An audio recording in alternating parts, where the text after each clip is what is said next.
हमारे व्यस्त जीवन में ईश्वर की आवाज़।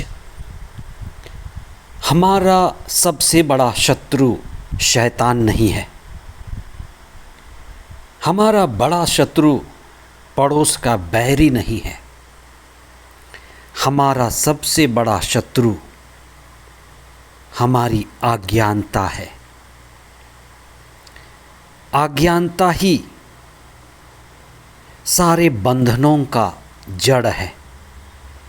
जहाँ जहाँ अज्ञानता है वहाँ हर तरह के बंधन आते हैं। इसी को हम पाप कहते हैं। और पाप और बंधन से कई तरह की बीमारियाँ, जड़ की शाखाएं आती हैं जो हमें गुलाम बनाती हैं, हमें बांध देती हैं। ईसा ने अपने शिष्यों को आदेश दिया कि तुम उपदेश दो। अज्ञानता को खत्म करने का मार्ग ही है उपदेश का मार्ग। अज्ञानता को जड़ से मिटाने के लिए ही ईसा ने कहा, राह चलते यह उपदेश दिया करो। हम इस शब्द उपदेश पर चिंतन करें। 10 जुलाई उत्पत्ति ग्रंथ अध्याय 44 पद संख्याएं 18 से 21, 23 से 29 तक, अध्याय 45 पद संख्याएं 1 से 5 तक, संत मत्ती का सुसमाचार अध्याय 10 पद संख्याएं 7 से 15 तक।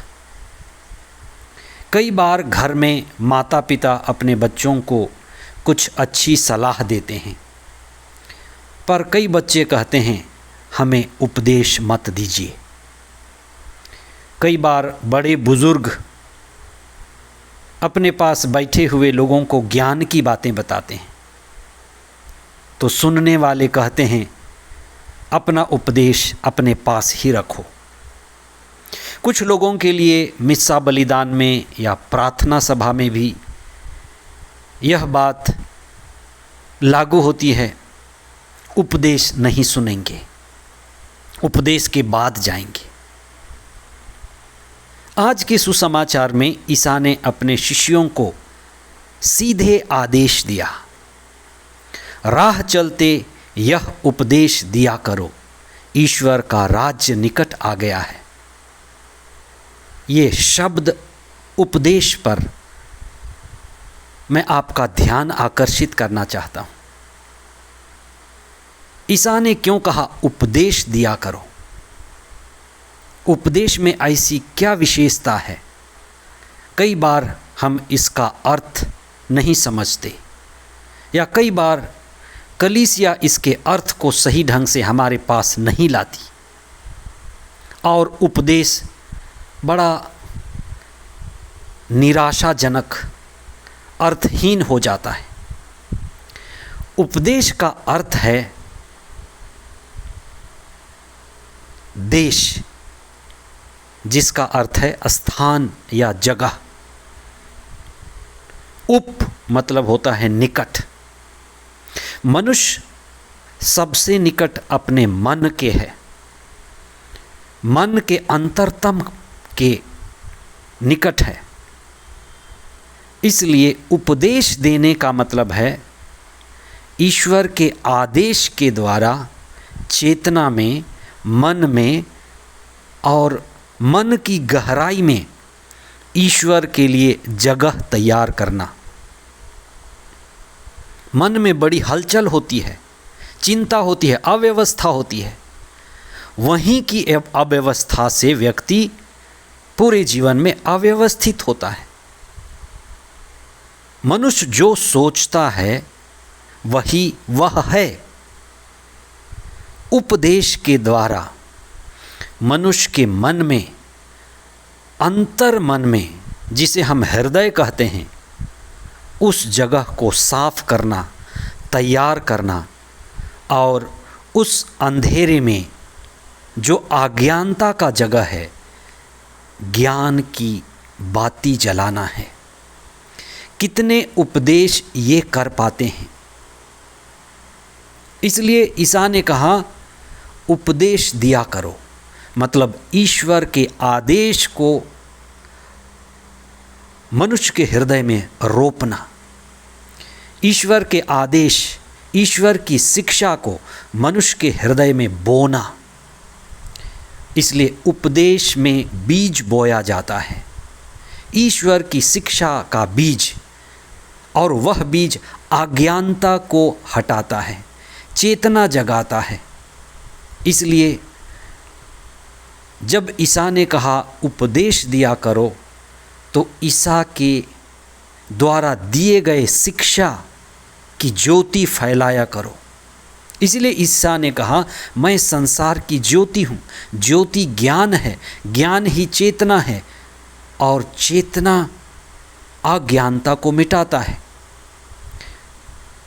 इसीलिए हमें इस पर चिंतन करना है कि जहाँ अज्ञानता है वहाँ बंधन है, और बंधन ही बुराई है।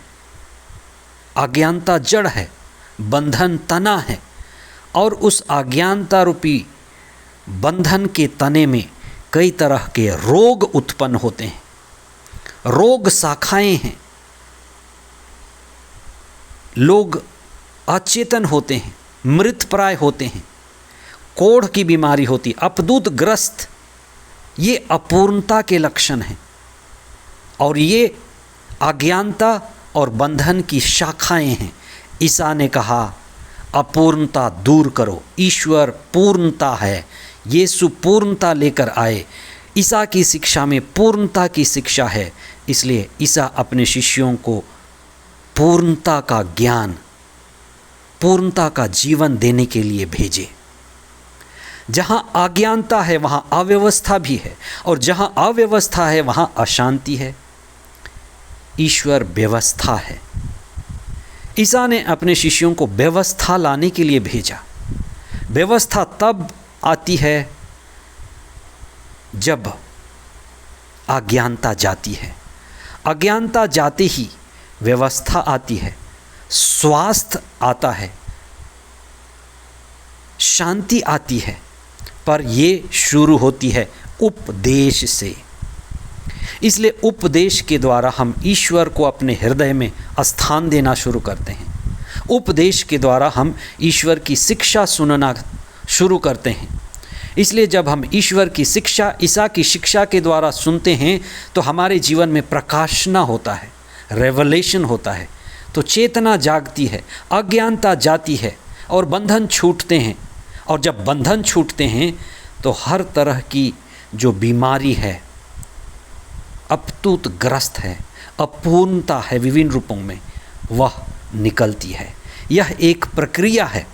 इसलिए ये प्रक्रिया उपदेश से शुरू होती है, और उपदेश के द्वारा हमारे जीवन में प्रकाश और प्रज्ञा, जिसके द्वारा ज्ञान और मुक्ति संभव होता है। इसलिए हम प्रभु के लिए समय दें, प्रभु के वचन के लिए समय दें, और उपदेश को सही ढंग से समझें, उपदेश का सही अर्थ निकालें। उपदेश देने वाले भी प्रभु की आत्मा के द्वारा उपदेश दें, जिससे लोगों को मुक्ति और शांति और पूर्णता का अनुभव करे।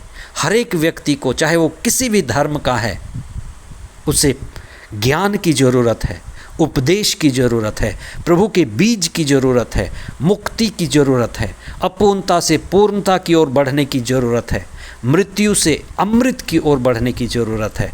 और ये शांति की प्रक्रिया के लिए हम सतत प्रयत्न करें, प्रार्थना करें और कदम उठाएं। आमीन।